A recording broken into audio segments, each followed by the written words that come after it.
தமிழ் நெஞ்சங்களுக்கு கோடங்கியின் அன்பு வணக்கம்.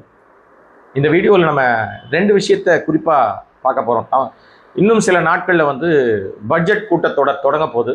பட்ஜெட் கூட்டத்தொடரில் மிக முக்கியமாக ஒரு விஷயத்தை தமிழ்நாட்டில் இம்ப்ளிமெண்ட் பண்ணுவதற்கான ஒரு சட்ட மசோதா நிறைவேற்றப்படலாம், ஒரு முக்கியமான விஷயமாக பார்க்கப்படுதுன்னு இப்போ அரசல் புரசலாக செய்திகளை கசிய விட்டு கொண்டிருக்கிறது சில ஊடகங்கள். அது என்ன மேட்டர் அப்படின்னு சொன்னால், டாஸ்மாக் மது, அந்த அரசே மது விற்பதை நாங்கள் ஏற்க மாட்டோம், அதை தனியார் வசம் ஒப்படைப்போம், அதன் மூலம் வருவாயை அதிகரிப்போம் அப்படின்லாம் ஒரு காலத்தில் ஆதவ அர்ஜுனா பேசியதாக ஒரு விஷயம் இருக்கிறது. பிரபலமான ஒரு ஊடகத்தில் செய்தி சொல்லும் போது, ஒரு பேட்டி கொடுக்கும்போது இதை அப்போதே பதிவு செய்திருக்கிறார். அதை இப்போது அவர் இம்ப்ளிமெண்ட் செய்வதற்கான சாத்தியக்கூறுகள் இருப்பதாக செய்திகள் வருகிறது. அரசு விற்பதனால் அரசுக்கு என்ன நன்மை, தனியாருக்கு போவதனால் அரசுக்கு என்ன கூடுதல் நன்மை, இது ஒரு விஷயம்.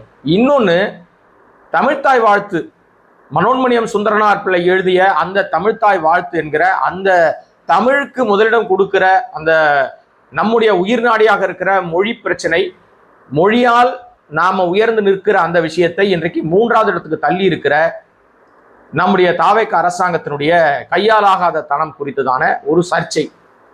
இது ரெண்டு தான் இன்னைக்கு பிரதானமான விஷயம். சில விஷயத்தை கடகடன்னு சொல்லிடணும், சில விஷயத்தை ரொம்ப தீர்க்கமாக ஆய்ந்து ஆராய்ந்து பேசணும். இது படபடன்னு சொல்ற விஷயம் இல்லை, ஆனாலும் சொல்ல வேண்டிய விஷயத்தை சுருக்கமாக நான் சொல்லிடுறேன். இப்போ சமீபத்தில் டாஸ்மாக் முழுக்க எல்லா இடங்களிலும் கடுமையான நெருக்கடிகளை தமிழ்நாடு அரசாங்கம் வேறு ஒரு வகையில் கொடுக்க ஆரம்பிச்சிருக்கு. ஆட்சிக்கு வந்த உடனே 717 கடைகள் மூடப்படும்னு சொன்னாங்க. ஆனால் அதில் பல கடைகள் மூடப்பட்டதாக சும்மா தகவல் தான் இருக்கு தவிர பல கடைகள் செயல்படுது. அது அங்கே கடைகளை மூடுவதாக சொன்ன எந்த லிஸ்ட்டும் இணையத்தில் இல்லை. அமைச்சர் பொய் சொல்லியிருக்காரு, பலரும் பொய் சொல்லியிருக்காங்க. இது ஒரு அவருடைய பப்ளிசிட்டிக்காக அதை பயன்படுத்திக்கிட்டாங்க. அதே நேரத்தில் பாட்டிலுக்கு 10 ரூபான்னு சொல்லி இந்த ஆட்சிக்கு வந்த நம்ம முதலமைச்சர் இப்போது அந்த பாட்டிலுக்கு 10 ரூபான்ற விஷயத்தை தாண்டி 20 ரூபா, 30 ரூபா, 50 ரூபான்னு மாறினா கூட இவர்களுக்கு மானவெக்கம் சூடு சொரணையே இல்லாம இப்போது அதை மறந்து விட்டு அது நிர்வாகத்திற்காக, நிர்வாக செலவுகளுக்காக வாங்குறாங்கன்னு அந்த துறை அமைச்சரே விக்னேஷே வாக்குமூலம் கொடுக்குற லெவல்ல தான் இந்த ஆட்சி நிர்வாகம் இருக்கிறது. அவமானகரமாக இருக்கிறது. இப்போ காலையிலேருந்து நீங்க எல்லாருமே பார்த்துருப்பீங்க, செந்தில் பாலாஜியை சுத்தி தான் இந்த அரசாங்கம் ரொம்ப நாளாவே அவரை சுத்தி அவர் பின்னாடியே அலைஞ்சிக்கிட்டு இருக்கு. அவர் எப்படியாவது அரெஸ்ட் பண்ணி ஜெயிலுக்குள்ள வைக்கணும்னு ரொம்ப வெறியோடு இருக்கிறது. அது என்ன காரணம்னு தெரியலங்க. இது ஒரு பர்சனல் வஞ்சன் இருக்கிறது மாதிரி தான் தெரியுது. பல வகையில முயற்சி எடுத்தாங்க, எதுவும் நடக்கல. கடைசியில இன்னைக்கு அமலாக்கத்துறையாலே ஒன்றும் பண்ண முடியாது அப்படின்னு சொல்லி ஒரு விஷயம் இன்றைக்கு எடுபடாமல் கிடப்பில் இருக்கிற அந்த மதுபான விஷயத்துக்குள்ளாக இன்றைக்கு மிகப்பெரிய ஊழல் நடந்து விட்டதாக எல்லா இடங்களிலும் செந்தில் பாலாஜி வீடு உட்பட செந்தில் பாலாஜி சொந்தமான 41 இடங்கள்ல பல இடங்கள்ல ரெய்டு அடிச்சிருக்காங்க. செந்தில் பாலாஜி பதில் சொல்லியிருக்காரு, நான் இன்னைக்கு கையெழுத்து போடலாம் தாமதம் ஆயிடுச்சுங்க, ஏன்னா என் வீட்டில் ரெய்டுக்கு வந்திருக்காங்க விஜிலன்ஸ், நான் அவர்களுக்கு முழு ஒத்துழைப்பு கொடுத்தேன், என் வீட்டில் எல்லாத்தையும் சோதனை போட்டாங்க, சோதனை போட்டுட்டு எதுவுமே கிடைக்கவில்லைன்னு எழுதி கொடுத்துட்டு எங்கிட்ட ஒரு காப்பி கொடுத்தாங்க, அவங்க ஒரு காப்பி எடுத்துட்டு போயிட்டாங்க, எந்த விதமான எவிடன்ஸும் அல்லது எந்த விதமான விஷயங்களும் என் வீட்டில இருந்து கைப்பற்றப்படலைன்னு தெளிவுபடுத்தியிருக்காரு. ஆனா இந்த அரசாங்கம் பின்னால நாங்க அதை பிடிச்சோம், இதை பிடிச்சோம், பென்ட்ரைவ் பிடிச்சோன்னு போய் பரப்போம். ஏற்கனவே உச்சநீதிமன்றத்தில் போய் இது தொடர்பாக பல விஷயங்கள் செய்து 1000 கோடி ரூபாய் ஊழல்னா பொய் சொல்லி அங்க அவமானப்பட்டதெல்லாம் மறந்துட்டாங்க போல இருக்கு. ஈடியாலே ஒன்றும் பண்ண முடியல, ஏன்னா அப்படி ஒரு புகாரும் குற்றச்சாட்டும் நடக்கலைன்றதுதான் இதுவரை அவர்கள் கையில் எடுக்காத விஷயம். அப்படி உண்மையிலே இருந்திருந்தா இந்நேரம் எல்லாருமே உள்ள இருந்திருப்பாங்க. சோ இது ஒரு அரசியல் பழிவாங்கும் நடவடிக்கையோட அடுத்த கட்டம். இப்ப அது தொடர்பாக செந்தில் பாலாஜி உட்பட பல பேர் மீது வழக்கு பதிவு செய்திருக்கிறாங்க. இவங்க ஆட்சி அதிகாரம் கையில இருக்கு, பழிவாங்கிற உணர்ச்சி இருக்கிறதுனால தொடர்ச்சி எல்லார் மேலேயும் வழக்கு போடுவாங்க. ஆனா வழக்கினுடைய முடிவுல தான் தெரியும் அதுல எந்த விதமான விஷயங்களும் இல்லை என்பது. ஏன்னா திமுக மீது சொல்லப்படுகிற பல ஊழல்கள் குற்றச்சாட்டுகள்ல ஒண்ணு கூட ஆதாரமோடு நிரூபிக்கப்படலைன்றதான் கடந்த கால வரலாறு. சரி, ஓகே, இது இப்படியாக இன்றைக்கு செந்தில் பாலாஜி சுத்தி நடக்கிற விஷயமாக இருக்கு. 41 இடங்கள்ல சோதனை போட்டிருக்காங்க. இதுவரை எந்த விதமான அறிக்கையோ விஜிலன்ஸ் தரப்புல இருந்து வரல. நான் இப்ப உங்ககிட்ட பேசிட்டு இருக்கிற நேரம் வரைக்கும் இது ஒரு தனி ட்ராக். இன்னொரு ட்ராக் என்ன அப்படின்னு சொன்னா, இந்த மதுபான விஷயத்திலேயே மீண்டும் ஒரு முடிவை தாவேக அரசாங்கம் எடுத்திருப்பதாக ஒரு செய்தி கசிய விடப்படுது. என்னன்னா, தாவேக அரசாங்கம் மதுபான கடைகளை அரசு நடத்துவதிலிருந்து டாஸ்மாக முற்றிலுமாக தனியார் மயமாக்குவதற்கான மிகப்பெரிய அஜெண்டாவை வைத்துவிட்டு அதன் மூலமாக ஏராளமான கோடிகளை குவிப்பதற்கு, அது அரசுக்கா அவர்களுக்கா நமக்கு தெரியாது, அது அவர்களுக்கே வெளிச்சம். நாம யாரையும் குற்றம் சாட்டவே இல்லை. தனியார் மயம் இருந்ததை ஜெயலலிதா அரசாங்கம் சிண்டிகேட் மூலமாக அரசுக்கு வர வேண்டிய வருவாயை யாரோ தனிநபர்கள் கொள்ளையடிக்கிறார்கள் என்று சொல்லிதான் சிண்டிகேட்ல இருந்ததை அரசு கையில் எடுத்துச்சு. டாஸ்மாக் உருவாக்குனது ஜெயலலிதா ஆட்சி காலத்தில் தான் டாஸ்மாக் வந்தது. அதற்கு காரணம் தனியார் வசம் முழுமையாக அவர்கள் வருவாயை குறைத்து சிண்டிகேட் அமைத்து அரசுக்கு வர வேண்டிய வருவாயெல்லாம் ஏமாற்றி கொள்ளையடிக்கிறார்கள். அது தவறுன்னு சொல்லி அரசே ஏற்று நடத்தும் சொல்லி அரசு மதுபான ஆலைகள்ல இருந்து அரசு கொள்முதல் செய்து மதுவை அரசே விற்க ஆரம்பிச்சிச்சு. அதற்கான ஊழியர்களை போட்டு அவங்களுக்கு சம்பளம் கொடுத்து அரசுக்கு ஆண்டுதோறும் பலாயிரக்கணக்கான கோடி ரூபாய் வருமானம் வருது. இப்ப கடந்த ஆட்சி காலத்துல 45,000 கோடி 48,000 கோடி ரூபாய் எல்லாம் மதுவால் அரசுக்கு வருவாயாக வந்திருக்கிறது. அரசினுடைய நலத்திட்ட உதவிகள்ல அரசு நிர்வாகத்தை நடத்துற விஷயத்துல ஒன்றிய அரசாங்க காசே கொடுக்கலனா கூட அரசை நடத்துவதற்கான மிகப்பெரிய பொறுப்பாக மிகப்பெரிய ஒரு விஷயமாக இந்த தொகை பயன்படுவது என்பது கடந்த கால வரலாறு.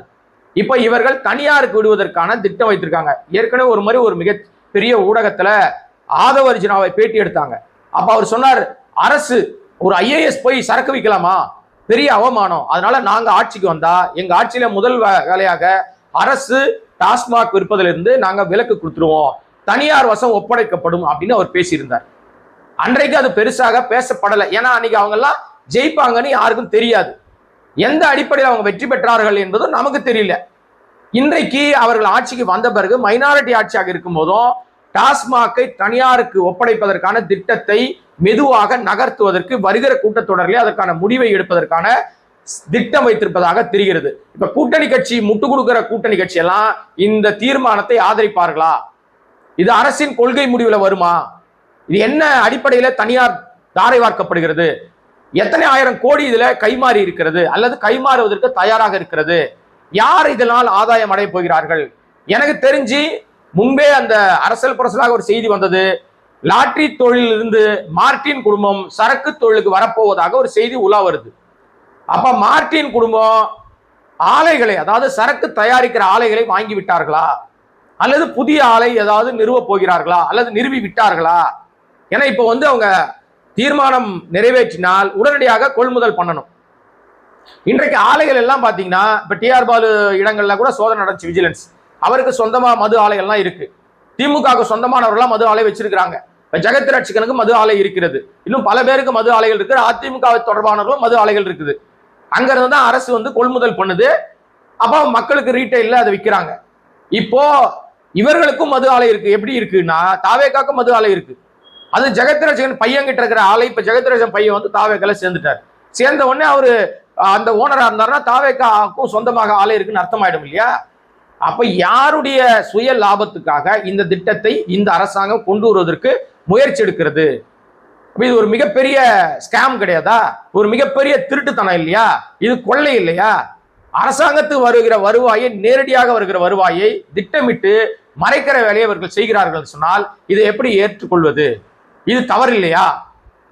இதற்கு தாவேக அரசாங்கம் என்ன பதில் சொல்ல போகுது? இது ஒரு தனி ட்ராக். நான் இன்றைக்கு ஒரு செய்தி சேனல்ல ஒரு டிபேட்ல பேசும்போது சொன்னேன், தாவேக ஆதரவாளர்னு ஒருத்தர் அதிமுக இருந்து கரவேட்டி மாத்திக்கிட்டு தாவேக வந்துட்டாரு. இப்ப நம்ம இப்படி பேசினாலே நம்மள திமுகவுக்கு முட்டு கொடுக்குறேன்னு பேசுவாங்க. ஆனா நம்ம கேள்விகள் நியாயமா இருந்தா கூட, நியாயமான கேள்விகளை தாவேக மேல வச்சீங்கன்னா உடனே திமுக முட்டு கொடுக்கிறவர்கள்னு சொல்லுவது அவருடைய பாணி வழக்கம். அதை பத்தி நம்ம கவலைப்படுறதும் கிடையாதுன்னு வச்சுங்களேன். நம்ம திமுக தவறு பண்ணாலும் சுட்டி காட்ட தான் செய்யறோம். இப்போது ஆட்சியில் இருக்கிறவங்கள தான் சுட்டி காட்ட முடியும். ஆட்சியில யார் ஆட்சியில் இருக்கா? மைனாரிட்டி ஆட்சியா இருந்தாலும் ஆட்சி நிர்வாகத்தினுடைய சீர்கேடுகளை சுட்டி காட்ட வேண்டிய கடமை நம்மளுது. இப்ப செய்தியாளரை அறைக்குள்ள அடைச்சு வச்சு அடிக்கிற தாவேகா எம்எல்ஏ, அயோக்கியத்தனமான எம்எல்ஏ, ரவுடி எம்எல்ஏ மீது நடவடிக்கை எடுக்காத துப்புக்கட்ட அரசாங்கம் தான் இந்த அரசாங்கம். சோழிங்கர்லாம் நடந்திருக்கா இல்லையா?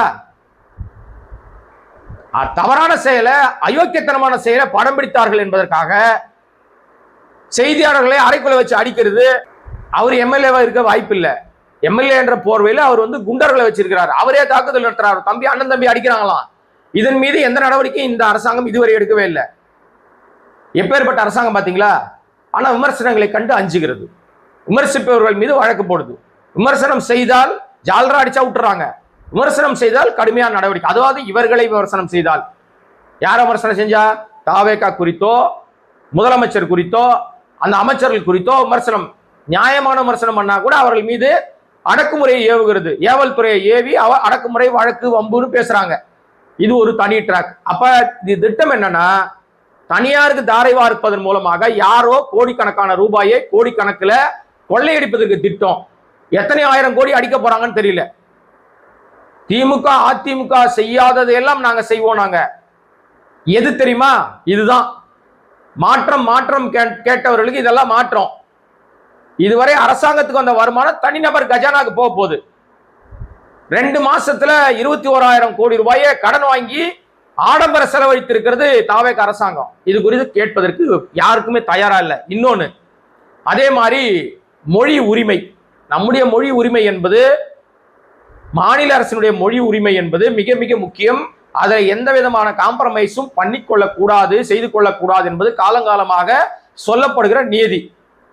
கடந்த ஆட்சி காலத்துல தமிழ்த்தாய் வாழ்த்து முதல்ல பாடக்கூடாது, தேசிய கீதம் தான் முதல்ல பாடணும்னு கோச்சிக்கிட்டு போனவர் அன்றைய ஆளுநர். ஆனா இன்னைக்கு நீங்க வந்தே மாதரத்தை தான் முதல்ல பாடணும், அப்புறம் தேசிய கீதம் பாடணும், அப்புறம் தான் தமிழ்த்தாய் வாழ்த்தும், அப்பதான் மாநில மொழி பாடலை பாடணும்னு ஒரு திட்டத்தை, ஒரு அறிவிப்பை, ஒரு சட்ட திருத்தத்தை கொண்டு வந்து திணிக்கிறது மாநில அரசுகள் மீது ஒன்றிய அரசாங்கம். மாநில உரிமை முக்கியம் என்று சொன்னால் அவையில் தீர்மானம் நிறைவேற்றி தமிழ்த்தாய் வாழ்த்தா முதல்ல பாடப்படும், நாங்க அதை தான் செய்வோம்னு கடந்த கால ஆட்சியாளர்கள் செய்தது போல இந்த அரசாங்கம் செய்யுமா? வருகிற சட்டமன்ற கூட்டத்தொடர்ல தமிழ்த்தாய் வாழ்த்து தான் முதலில் பாடுவோம் என்று ஒரு தீர்மானத்தை நிறைவேற்றி எல்லா உறுப்பினருடைய ஆதரவையும் பெற்று அனைத்து கட்சி ஆதரவோடு இந்த தீர்மானத்தை இந்த அரசாங்கம் நிறைவேற்றுமா அப்படின்னு சொல்லி ஒரு செய்தியாளராக அந்த சேனல்ல டிபேட்ல நான் முன்வைத்தேன். ஆனா உடனே அதற்கு கண்டிப்பாக நிறைவேற்றுவோம், இந்த அரசாங்கம், முதலமைச்சர் அதை செய்வாரு அப்படின்னு முட்டு கொடுத்திருக்கிறார் தாவேகாவை சேர்ந்தவர். அவர் அதுக்கு முன்னாடி அதிமுக இருந்தாராம், கரவேட்டி மாத்திட்டு வந்திருக்காரு. முட்டு கொடுக்கிறது மரண முட்டு கொடுக்கிறாரு. அவரை விட காங்கிரஸ்கார் ஒருத்தர் பேசினார், இதயதுல்லான்னு, எனக்கு ரொம்ப பழக்கமானவர் தான்.